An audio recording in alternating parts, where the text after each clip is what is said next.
everyone, this is Gilded Age and I'm here with my recommend review of the Gilded Age season number 3, episode number 6, which is titled A Different World. And again, a lot happened in this episode. A lot happened that set up things for what's to come, and I'm very excited to talk about all of that stuff. Now, coming back to where this episode began, we got to see Gladys in the carriage with Hector. They have reached England, and they're just in the carriage. Gladys like, you know what, when we'll be there? It feels like we've been in this carriage for days, and it turns out Hector's like, but now, dear, we are here. We've just been riding through the proper estate garden park. And she's like, what the heck? But yeah, Hector, he's not rich in the sense like they were rich, but yeah, these old English money people, they had a lot of estates. And of course, as soon as they reached the actual boundary of the estates, the servants, the farmers, everybody's there to greet Gladys. And you can tell that she's surprised and she's happy about it. Like, she is getting all this attention. Who wouldn't be happy? Then we cut to Dr. Kirkland and Peggy at the baseball game. And Peggy's like, I never suspected baseball to be so intense. And he's like, did your father not bring you here ever? Like, he's been sponsoring this game for years. And she's like, well, maybe if I were a son, and yada, yada, yada. But yeah, the game ends and they're about to leave. And this is where Peggy notices Mr. Fortune. She tries to ignore him, but no, Mr. Fortune notices her and he walks up to her and he's like, oh, nice to see you here. I didn't know that you were a baseball fan. And she's like, no, hardly. I was just here because Dr. Kirkland asked me to. And then the conversation moves towards Fortune praising her writing, and he's like, are you out of journalism? Because I have this assignment for you. And he wants her to interview a well-known personality in the women's right to vote situation that's been happening, known as Frances Harper. And of course, Peggy is interested, but she's also like, but how it's too much for me to handle. But no, Mr. Fortune really wants her to interview her, and this is where Mr. Fortune's daughter walks in, and I'm like, oh, look at that. Mr. Fortune brought her daughter to the baseball game. And especially with Peggy having said that if she was a son, maybe her father would have brought her over. But yeah, look at that. And then we have this entire scene between Clay and George is not happy with what Clay has been doing. He hasn't been able to buy out the mine owners and all of that stuff. And Clay is like, but I was hired to give you counsel, and I'm advising you that what you're doing is putting everything in jeopardy. You do not have the money. And George is like, you know what, Clay? Thank you for your opinions, but you're fired. I don't want you to give me opinions about what I cannot do. I want you to believe in me, and I feel like you're not that man anymore. So yeah, Clay has been fired. And again, I wouldn't be surprised if Clay decides to do something down the line, but we shall see. So it turns out that even more news about the house have been leaking, and it's definitely someone in the house, because they aren't able to share a lot about what Gladys has been doing, because yeah, Gladys isn't here anymore, but they have been leaking news about what Bertha has been up to and George's business. And she's like, I need this handled. And of course, Church is like, well, I ended up asking Mr. Bourdain and Mrs. Bruce to look into it. So hopefully, let's see what happens. Then we have a scene between Bannister and Church, and Bannister is like, well, in my experience, it's always the new hire who ends up selling gossip to publish newspapers. And Church is like, well, that's gonna be a bit difficult because we did hire a lot of people. But yeah, Bannister's like, you know what? If I find something out, I'll let you know. I have a feeling that they're probably gonna try and drop some fake news and see who might be leaking news. I don't know. I really don't know who it might be. But yeah, I have a feeling that there probably are some people in the fandom who ship Bannister and Church. Just saying. George basically needs the railroad shares that the Merrick family has. And we saw Alfred Merrick, I think in the first episode or the second episode, at the Met. And yeah, he's like, Bertha, I have a job for you. I want you to invite him to dinner, Alfred. And I want you to, drop your charm on him and see if you can help me close a deal. And Bertha was like, of course I'll help you, George. And then we have this entire scene over in England where Lady Sarah is telling Gladys about their family portraits and the rich history, and how the English like to stay in one place because their houses have such rich history, while Americans like to build new houses and new things, and yada yada yada. And you can tell that she's not really a fan of Gladys being here, which I can't fault her considering the life she has been living with Hector. And even though she's the one who advised Hector about marrying a rich American woman, she wasn't really expecting her to actually move here. We have a scene, it was a nice scene between Agnes, Peggy, and Marian, where Agnes and Peggy are talking about how Agnes hasn't been getting a lot of mail lately because, again, she hasn't got a lot of money, and most of the mail she has been getting is basically inviting her to become a founding member, which is basically code for you need to donate a lot of money. So while that's happening, Marian comes in because she met the postman at the front door and said that, hey, I'll take the letter in. So it's a letter from, she's like, did I read that correctly? Is the return address from Mr. Fortune? What's that about? And this is where Peggy brings up the fact that she has to head to Philadelphia to interview Francis and all of that stuff. And Marian's like, but is it wise, Peggy? And Agnes is like, what the heck are you two talking about? Why is it not wise? Even I know about that woman, and I think that it's a very, very, it's a good opportunity for Peggy. And Peggy and Marian really like the scene where they try to talk a bit in code in front of Agnes.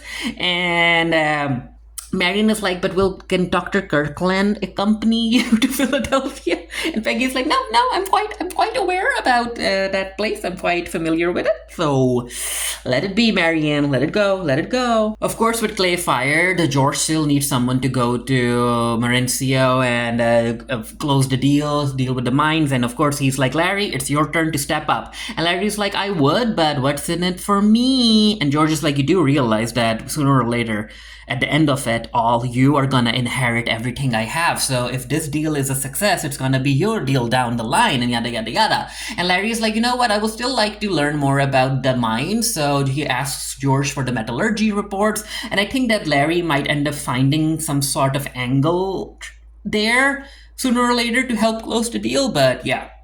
Anyway, George wants him to go to Mauricio tomorrow, and he's like, well, I can't do that because right now I need to head to the park. And George is like, what the heck is more important than this?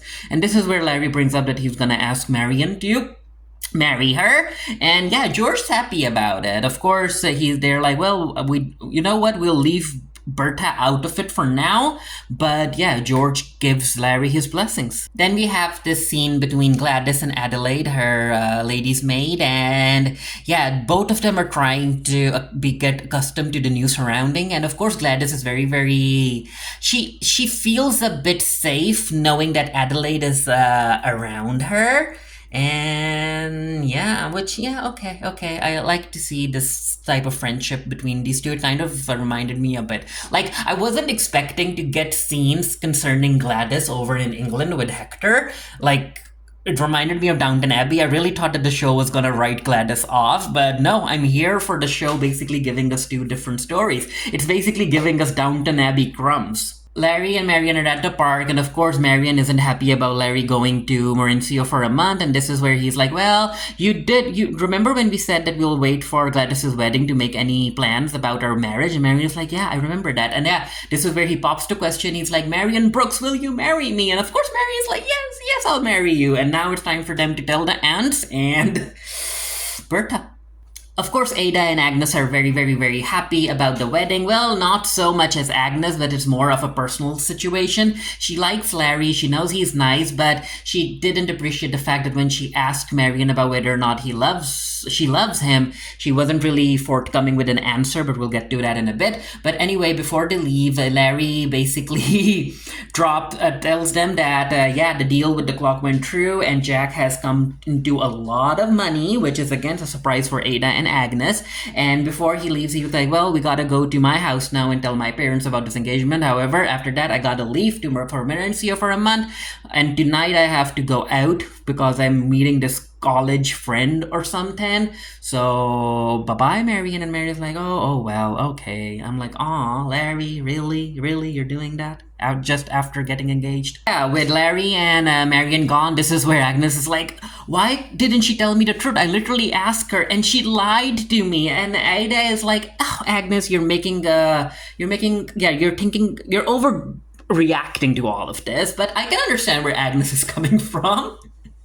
And especially with the Jack situation, yeah. It's time for Hector and Gladys to like welcome these guests for dinner because as newlyweds, and yeah, things are not going right because Lady Sarah is like, if I can wear a tiara, so can you. Why would you put these stars in your hair? And Gladys is like, well, my maid liked them, so I liked them too, so we did it. But she's like, no, you need to wear a tiara. And Hector kind of steps in and he's like, well, I think you're pretty. And Sarah's like, step out of it. This is way over your head. And I'm like, I know that Gladys doesn't like Hector right now, but Hector is trying. He's trying to look out for Gladys because I think that he likes her more than she does him.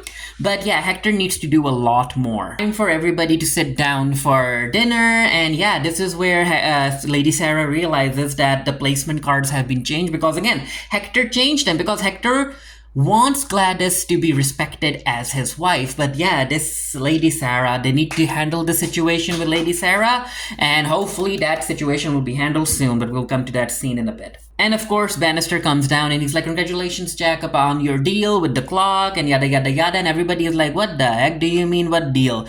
And yeah, so they literally ask Jack how much money he came into, but the bell rings and he has to go up to serve them tea. The dinner really isn't going well because they are talking about stories that Gladys has no idea about, and they're telling jokes that have no link to Gladys's sense of humor, but yeah.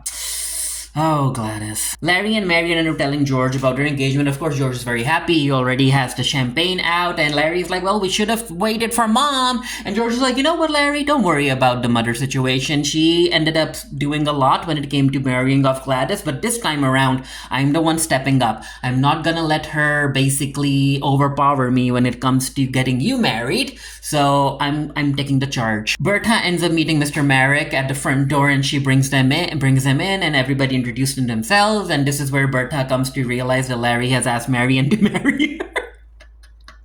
And again, it's not that Bertha dislikes Marion. No one dislikes Marion. She's a very nice lady. But then again, Bertha she had another type of woman to be married off to Larry. But it is what it is. And another news that Bertha knows about is Larry going to Morenci to handle the deal for a month in the morning. And Bertha is like, I go to one charity event and a whole lot of decisions have been made about your future, Larry. And of course, Merrick is there, so Bertha really can't react much because she has a mission right now to make Larry sell his family shares to George. And the dinner scene, the tension during the dinner scene, woo!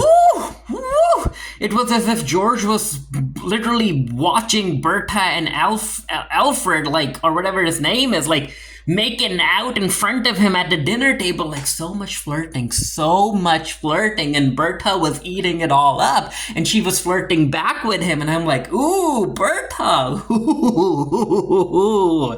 I loved it. I loved the scene. George ends up talking about deal and business stuff with Merrick over a game of pool, and they talk about the shares that have been in their family for generations. I think they were his grandmothers or something, who was in Chicago, and they don't want to sell it off because it's as if they're going to sell off a big piece of their family, and especially their grandmother, and yada yada yada. And with Merrick's brother being in charge of the shares, he's still gonna be in power. However, if they sell the shares to George, they feel like they will be pushed away. Of course, George is like, I promise that your family will always have a voice in the deal, and yada yada yada. And Merrick is like, you know what, Mr. Russell, I don't know you. I kind of know Mrs. Russell and I like her, but you are making me these promises, but I feel like the amount of money that you've made in your life and will continue to make in your life, you haven't made it by making some nice promises. You're not really a nice person. And yeah, I'm like, yeah, he got George there. So yeah, the deal is off and George is not happy. And then then we have this nice little scene between Mrs. Bruce and Mr. Bodine, where they talk about Mrs. Bruce's husband and where he met him and how she loved him when they were young, and then they wanted kids but never had kids, and then his melancholy kicked in, and yada yada yada. And Mr. Bodine is like, but do you love him still? And she's like, you know what? I still love the man he used to be, but whether he loves me back, I don't know. I'm not sure. And then Mr. Bodine is like, well, I love you. And she's like, I'm grateful for that. And I'm like, aw, these two. But then again, guys, you need to find out who's leaking the information. Come on now, do your job. Downstairs, the staff is talking about whether or not they will be invited to Marion's wedding and whether or not Jack will be there as a guest or not. And yeah, the conversation goes back to how much money Jack made, and she tells them, she's like, $300,000. He's a rich man. Larry has invited Jack to a very shady establishment called the Haymaker or something. And yeah, this is where you go to gamble, to drink, to be with women, and hey, maybe even with men. Larry is very open-minded when it comes to that. And I'm like, oh, okay. Again, people be doing all of this in the shadows, but queer people like Oscar, they can be out and about. Even though they do this behind closed doors, they still have to maintain this very, very, very heterosexual identity out in public. That's just how it goes. So yeah. And now Larry does tell Jack that now that he has money, he needs to start having a lifestyle that reflects all of the money that he's had. And I'm like, oh no, the last thing I want is Jack losing all of his money because of gambling. Larry, please don't make him do that. Don't introduce Jack to such things, you know? But anyway, one of the women walks up to Jack and she's like, hey, are you gonna buy me a drink? And Jack is like, no. And Larry is like, no. And then the friend that they're with, the friend is like, yeah, I'm open to discussions. And Larry notices a woman, and it turns out that the woman is Maud Beaton. And of course, Maud Beaton is like, no, I don't know who you're talking about, sir, but I gotta go. And of course, Larry is gonna tell Oscar about it. With the deal falling through, of course, George is very angry about the entire situation, and he's also not happy about how Bertha handled the situation, all of the flirting at the dinner table, and he basically shares his opinion. And Bertha's like, but you're the one who told me to do that. I was just doing my job. And George is like, you know what, Bertha? I've never seen you act like that around another man before. It was as if like a cuckold in my own house. And I can see that. Like, Bertha was really, really into it. But yeah, and Bertha's like, well, don't be angry at me if you can't close the deal. And yeah, and I understand where she's coming from and where George is here, because George is so frustrated. There's so much on the line, and he doesn't want to share all of the information with Bertha. Because again, he is the man of the house. He wants to handle the situation on his own like he used to.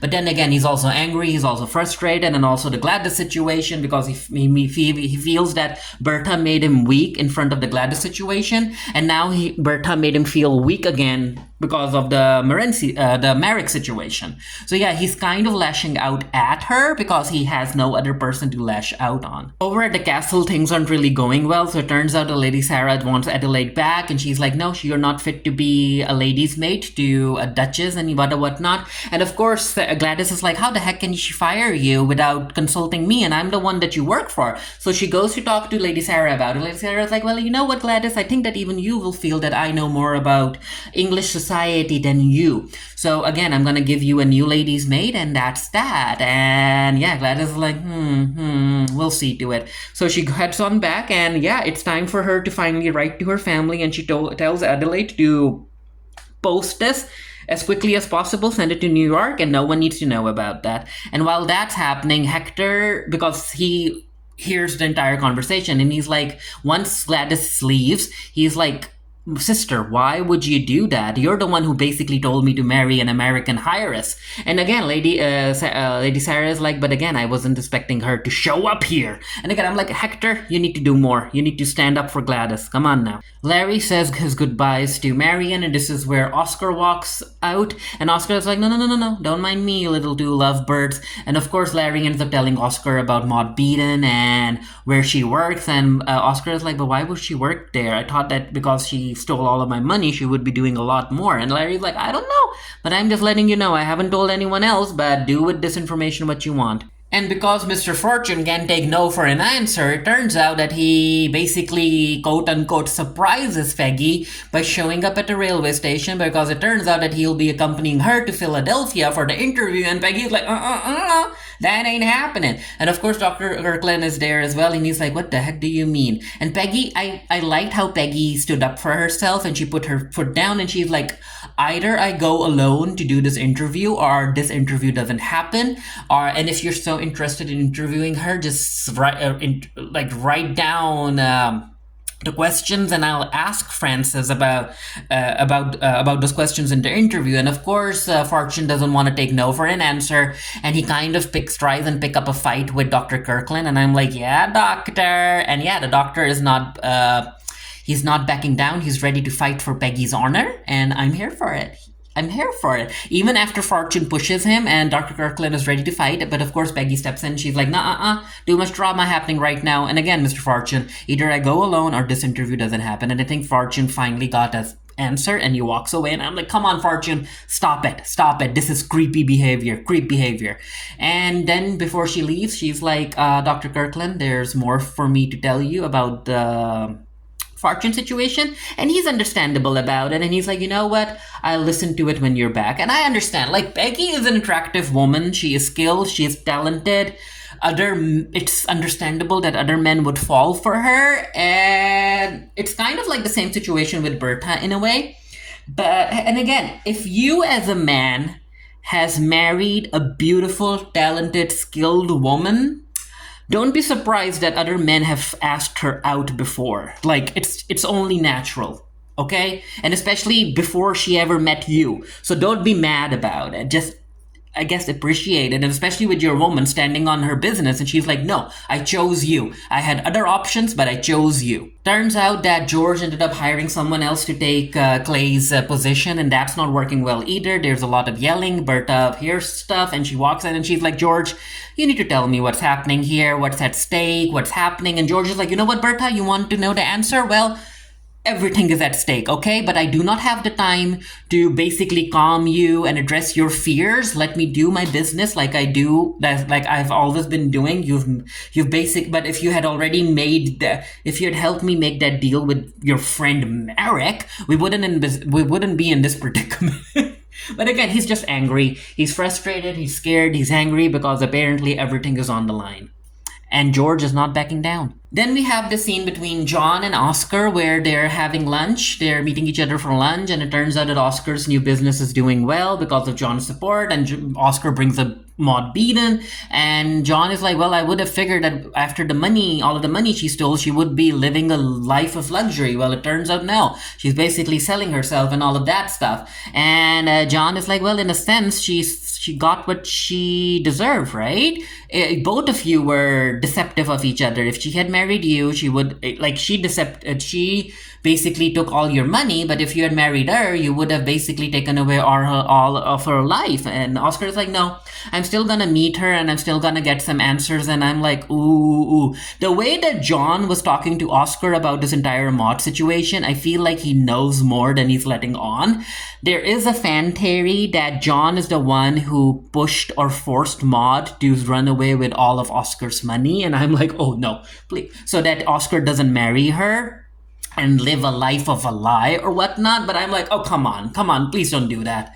I really hope that doesn't happen. But considering the stuff that has been happening, especially with Aurora's divorce and a lot of other stuff, I could see that theory coming to play. Like John probably hired Maud to steal Oscar's money. Yeah, that could be a thing. Of course, Ada decides to go back to meet that medium, and yeah, the medium talks about Luke being there and how Luke has a message for Ada and yada yada yada. So basically, the medium tells Ada that Luke wants her to live a happy life in this world and basically try and move on, which I'm like, I was concerned that Ada might start losing a lot of her money, but I wouldn't be surprised if this storyline isn't picked up anymore. And this is it. And this has allowed Ada some sort of closure through the medium. And yeah, let's just move past it. I don't want to see Ada spending any money on trying to talk to Luke. Just don't do that. Like, move along. Yeah, so the talk with the medium has uplifted Ada's spirits in a way, and yeah, she is happy to be in half mourning now, and she's willing to add a bit of color to her clothing, which, good for you, Ada. Move on. And then we have the scene over in Newport where Marion is visiting Aurora and she is very concerned about how Aurora is doing here. Aurora's like, well, the locals are more kinder, but people, because it's more of a this is a very busy season, the people who are coming here from New York and other places, who know me and who knew how I used to live there, I feel like a pariah and all of that stuff. But anyway, she's like, you know what, Marion, let's not talk about sad stuff. Let's talk about happy stuff. You marrying Larry. And yeah, let's go to Mrs. Fish's party. Over at Mrs. Fish's party, we see Bertha talking to Miss Lena, and she brings up Charlotte, and she's like, no, no, no, no, no. Charlotte isn't here. And yeah, because everybody knows about Charlotte's potential situation with the divorce and why she is being hidden away from society by Lena. Mrs. Fish is very, very concerned that Aurora is here, especially because Mrs. Astor is here as well, and she kind of basically tells Aurora to leave. Bertha's the only one who basically goes and greets Aurora, and she's like, I feel for you, Mrs. Fane, and don't worry about it. In a way, because people are so focused on other people's misery, they don't really focus on the stuff that's happening in their life. But in a way, them focusing on other people's misery and attacking other people serves as a distraction, so they don't have to basically think about the wrong stuff that's happening in their life. But yeah, Aurora's like, you know what, Bertha, I appreciate you saying that. Bless you. And then we have this very, very interesting conversation where it's time for dinner and Mrs. Fish wants all of the ladies to go and sit. And of course, Bertha is like, come on, Aurora, let's go. And Mrs. Fish is like, oh, but Bertha, Aurora can be here, especially with Lena stalking her. And Bertha's like, well, if Aurora leaves, then I leave. And Mrs. Fish is like, no, you're the biggest patron here. You're the guest of honor. You can't leave. So Bertha's like, well, what do we do? And Aurora isn't in the mood to fight. She's like, no, I think I should leave. And this is where Marion steps in because she's a kind lady. She's like, you know what, don't worry about it. I'll take Mrs. Fane home. And yeah, Bertha stays. With the party done and everybody going home, Lena is like, you know what, not Lena, my bad. Mrs. Fish is like, Lena, you know what, I need to have some words with you. And Lena's like, okay, what's up, Mamie? And she's like, Lena, what happened today I wasn't a fan of, because again, considering Charlotte's situation, you cannot bully Aurora. You just can't do it, especially when the same thing is happening in your house. And Lena's like, no, no, no, no, no. It's not the same thing, because Aurora is getting a divorce. Charlotte isn't. There's a difference. And Mamie's like, no, we don't see it like that. So if you aren't ready to ostracize Charlotte from society, then get off of Aurora's back, okay, Lena? And I liked how Mrs. Fish basically stood up for Aurora in a way. She showed, like, she's into gossip and everything, but she's not a bad woman, you know what I mean? And I liked how she basically checked Mrs. Astor. So, let's see what happens. I really want Aurora to be basically, like, at least be invited and not feel like a pariah, you know what I mean? And the episode ends with Bertha coming back and George is like, see, I told you the Gladys is miserable. So he hands her Gladys's letter and he's like, this is all your fault, Bertha. And Bertha quickly reads the letter and she's like, oh, George, this is nothing. This can be fixed. I can go to England like next thing in the morning and I'll go there and I'll help Gladys and I'll fix everything. You have to believe me, George. And because George is all up in his feelings, he doesn't have time to listen to Bertha right now. Again, he is lashing out. He is angry, and again, Bertha is the only one he can lash out on right now. And he's like, no, that's the issue, Bertha. I feel like everything's falling down and I feel like I can't believe you anymore. So even if you're back, don't expect me to be waiting here for you. And I'm like, dun dun dun. Yeah, a lot of talk about the divorce situation in this society. And again, with women having no power left after they get divorced, not even though they get the house and property and everything, their social standing, like, it crumbles the moment that they're divorced. Even though the man is the one who is filing for divorce and he's moving around with other women and all of that stuff. It's the women who have to face the burnt, because men, even if they're divorced, they keep on doing their business as if nothing happened. So I have a feeling that, yeah, I think Bertha and the other women might, and especially with Peggy, with the women's rights vote situation happening, they might figure out something less dreadful as an outcome when it comes to women who end up getting divorced. But let's see what happens. But yeah, Berta has to fix the Gladys situation, and I feel like she will be happy with Larry marrying Marion because she needs to give George a win in a way. And yeah, let's see what happens. Let's see what happens. Let me know what you thought of the episode down in the comment section below. And until next time, stay happy, stay safe, stay blessed. See you guys later. Bye.